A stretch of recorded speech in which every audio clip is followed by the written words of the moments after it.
I have Jason Knight joining me. Sir, I want to say thank you so much for coming on. It's good to catch up with you. You are one busy man.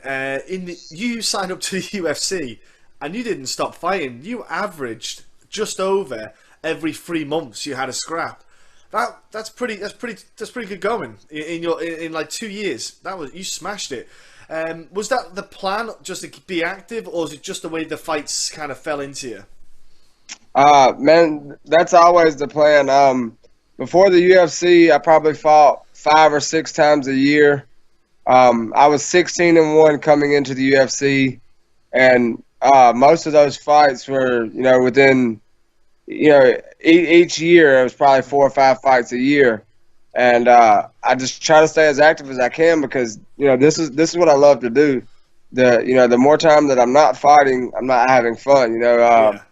Nobody likes to train. Everybody hates that part. Everybody, I have fun. I have fun in the gym, some, but it's never as fun as a fight. So if I'm putting in all this work in the gym, I want to get something out of it. If I'm going to be in the gym all the time, then I want to be fighting all the time. And as long as my body stays healthy enough to make it in there, even if I'm not 100% every time, if I can make it in the cage at 65 to 85%, then I'm good to go. Because any fighter who says that they go into a fight 100%, they're full of shit. Because you always have aches and pains, and you always have something going on. But a true fighter, they're going to fight through those aches and pains, and they're going to get it as often as possible. I agree. You shouldn't be 100% is the thing, because if you are 100%, you've probably not done enough in training to get. You're not working hard enough.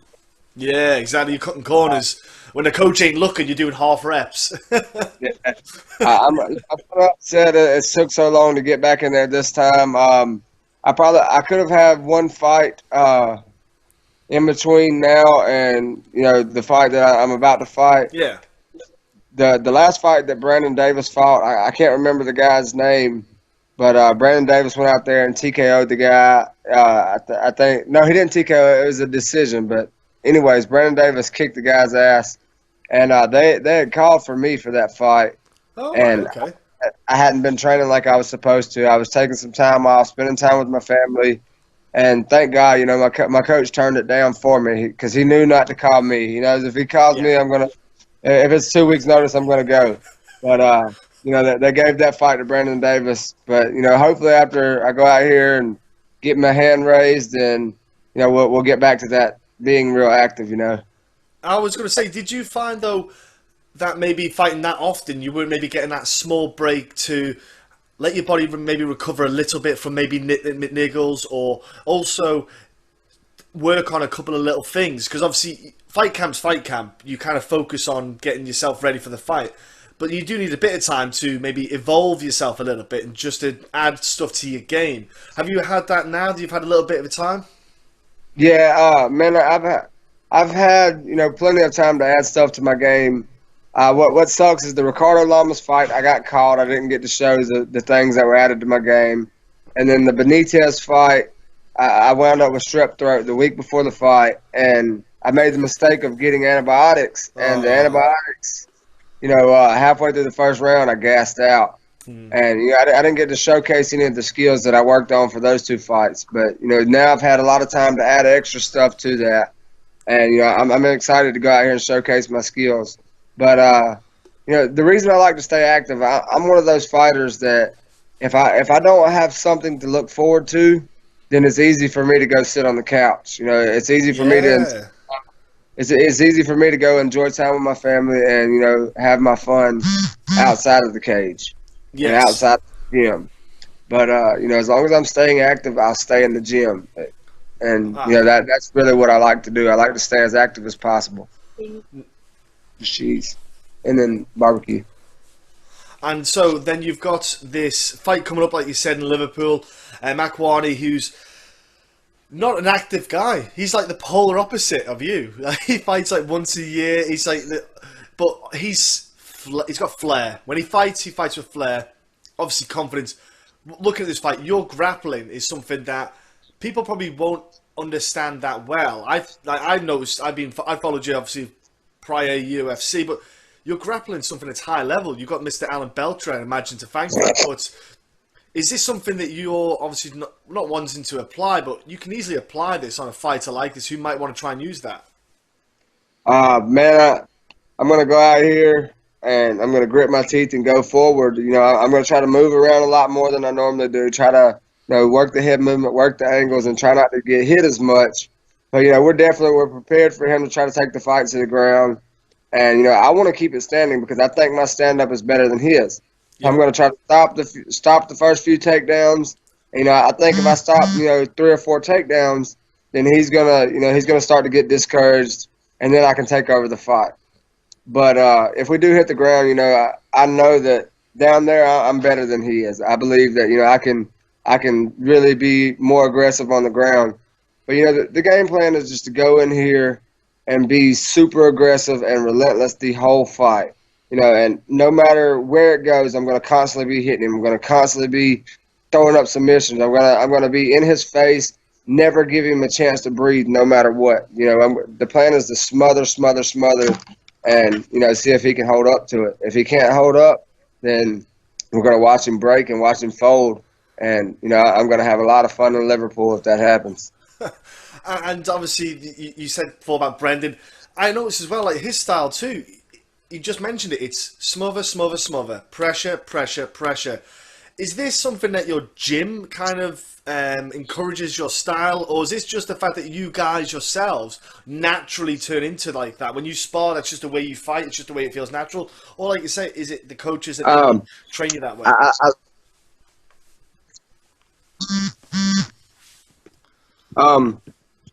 In my opinion, I think that's more of a Mississippi thing. Okay. That's kind of how everybody around here fights, and that's just something that the UFC hasn't got to see yet. You got to see it out of me, Brandon Davis, and Chase Sherman. I was the first Mississippi native ever to make it to the UFC. Chase Sherman was the second, and Brandon Davis is the third. So it's just a matter of time before we have a whole squad of guys in there constantly showing you, the same exact thing. We got a guy named Tyler Hill. He fights June the 19th on Dana White's Tuesday night Contender Series. Mark that down on your calendar. If you want to watch another exciting fighter go out there and grit his teeth and bang it out, make sure you watch June the 19th. All right, I'm going to get his details off you, and I'll get him on. That's what I'll do. I'll have a chat with him. I'll watch his fights, and I'll get ready to watch him, man. Definitely. I was going to say it's something that the fight fans. I imagine you felt the kind of rapport with them with your style of fighting. You must have felt a lot of love on social media, because when they see you fight in the UFC, they know what they're going to get. They're getting a guy who's going to bring it. Do you kind of notice that on social media? Is that something that you kind of take into appreciation? Yeah, man. I love the fact that a lot of fans they love my style. They love us coming out there to fight.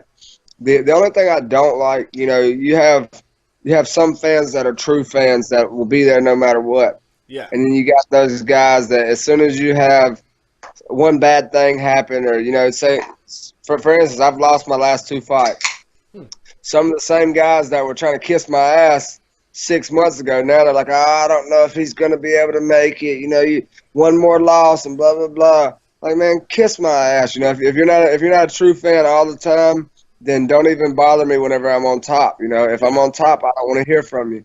So after this fight, if I go out there and get my hand raised, I'm going to make that very clear. If you're a fly by night fan, I don't want you in my corner. If you're gonna root for me, you root for me in my ups and in my downs, I was going to say that exactly. That's the thing that people, you get that. I'd say it's more casual fans. They just follow the kind of momentum. They follow, I want to say, the hype, etc. That's all they kind of focus on and they draw themselves into. But people who understand the fight game, people who especially have competed in it, they'll understand that it's not easy, like, to just win every fight. Because, for example, boxing, your manager will pick the right fights for you to have the right record to get those, there's too many boxers with unbeaten records who have 20, 30 fights unbeaten. In MMA, you don't get those suitable fights. You don't get those, like, for example, like you said, your last couple of guys, they're legit guys and contenders. They're guys, you fought real fighters. You don't get easy fights. And that's what you don't want anyway. You don't want to pad your record and pad your ego. You want a real fight. That's what fighters do.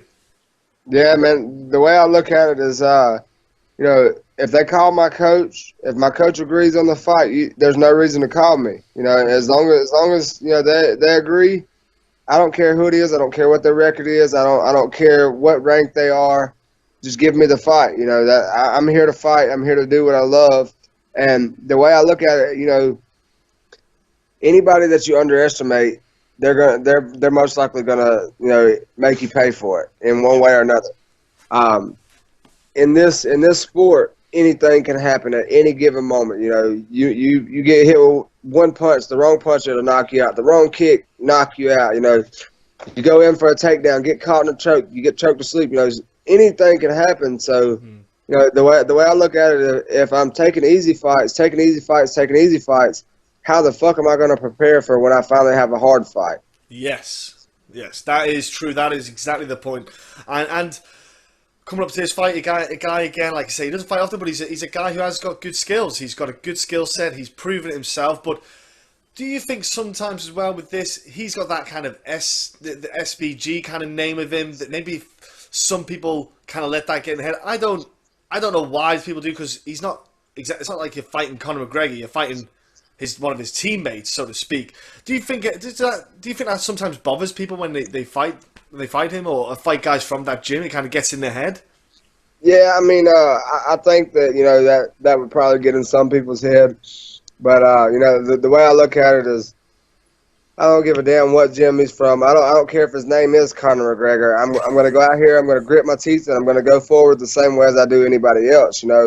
I look at it like I've got a tough opponent in front of me every single time. No matter who I'm fighting, I try to work like I'm fighting for the title. And that's the only way that you can get better, and that's the only way that you can succeed, is if you push yourself for each person the same as you would the next. Now, have you got any ideal matchups in that featherweight division that you've seen guys in there, and you're like, I haven't fought him yet, but man, there's a couple of guys who I think stylistically we'd just make a great battle.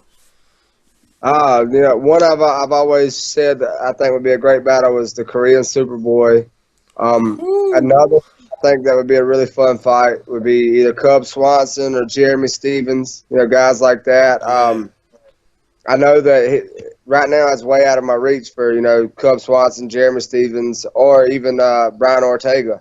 I think that would be a super fun fight because neither one of our stand-up is like the best, but both of us come to bang. We come to fight hard, and then both of us have excellent ground game. And I think that I could do better at not letting Brian Ortega submit me than a lot of these guys do. So I think that me and Brian Ortega would just have a fun ass fight. Just any of those guys eventually. But the main thing I want to do is fight Gabriel Benitez again. I want to get that fight. I want to get the. I don't really care if I go out there and win the fight. I just want to get the opportunity to go and actually show up to that fight. Because the guy who fought last time was a shadow of Jason Knight. He didn't get to fight me. And, eventually I'll work my way back to that fight, and hopefully he'll take it. Yeah, well, he's fighting in Chile, so you never know. Depending on his results and your results, it could end up happening this year. It's very possible, especially in the fight game. Imagine he has an opponent that drops out. You might be able to go, I'll jump in. But man, that's the goal, like you say. Sometimes that staph infection, the antibiotics, like for example, Kevin Lee with the staph infection had the antibiotics. It dropped his performance physically. People who've never had it don't understand it. It just takes away your energy. It just takes away everything you've got in you. You've got, like you say, you had half a round and your body's just like, nope, we're going to bed. Yeah, see, before that fight, I've never had that happen to me. And I thought, I got strep throat. I'll take antibiotics and I'll be good, And before the fight, I felt perfectly fine. Warming up and everything, I felt fine. But once that adrenaline hit and, I really used some real energy, bam, I shut down quick. And, a minute and a half into the first round, I had the spaghetti legs and spaghetti arms. And, everything was just like jello, and there was nothing I could do but sit there. And, I kept fighting, kept trying my best, but I looked like I went back to 8th grade, and the reason I say that is, every time, somebody gets super tired, you see them start throwing sloppy looping punches, sloppy takedowns, sloppy submission attempts, and that's exactly what happened. I went back to a 15-year-old kid that had no skill and throwing just crazy shit out there and hoping that something would land and something will work. It's horrible, man, when that stuff happens. You see it in fighters, and you're just like, I remember watching the fight, and I was like, there's just something not clicking. It's like, I was like, I don't know, maybe I didn't know, obviously, that it was the antibiotics taking that much of a toll. I just thought it was one of them ones. It's that one day you just, no matter what you do, you can't get it to work. Like, I just thought, oh man, things aren't clicking. He can't get the combinations going. He just can't get his timing. I thought, man, it's just, he's having that bad day on the wrong day. Like, usually you have it maybe sometimes in sparring when you go in, you get nothing works like a sport. Yeah. You go home and you're like, man, I hate those days. Even the best of the best guys, it happens to all of us. Yeah. And, it just sucks whenever it's actually inside the octagon. But, what can you do? You just got to push forward, go for the next one, Yeah. And obviously then after this fight, what is it you like to do then? When you get back home, obviously you want to fight regular, but when you get a bit of downtime, what does Jason do for his downtime? When he's not hitting the pads, when he's not grappling, what is your enjoyment? What's your downtime, man? As much as I can, I like to, go fishing, mud riding, hunting, spending as much time with my family as possible. We'll do backyard barbecues and stuff like that. Every now and then have a little party, everybody get together.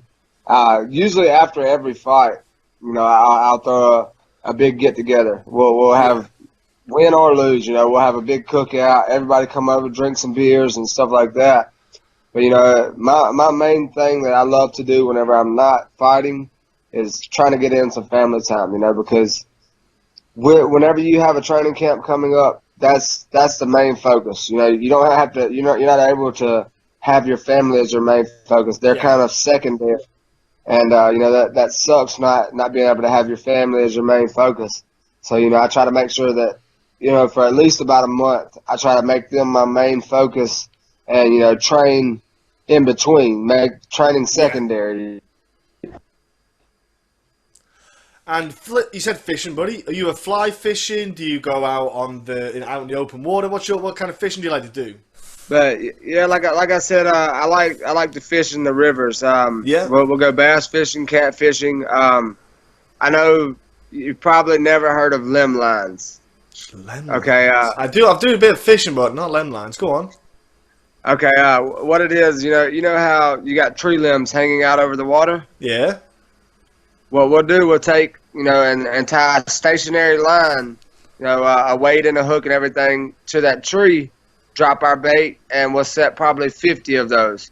Whoa. And then we'll go back, sit on the sandbar, set up our tent, set up the barbecue grill, stuff like that, do some bass fishing, and let the line stay out for 2 or 3 hours, and then we'll go back and check them. We'll do that all weekend long, throughout the day, throughout the night. And the last time we wound up catching 25 catfish and 1 big bass. Yeah, so we had a very good weekend. Yeah, you guys ate. You ate well. Oh yeah, that sounds good, man. What's crazy, man, is I don't eat any seafood.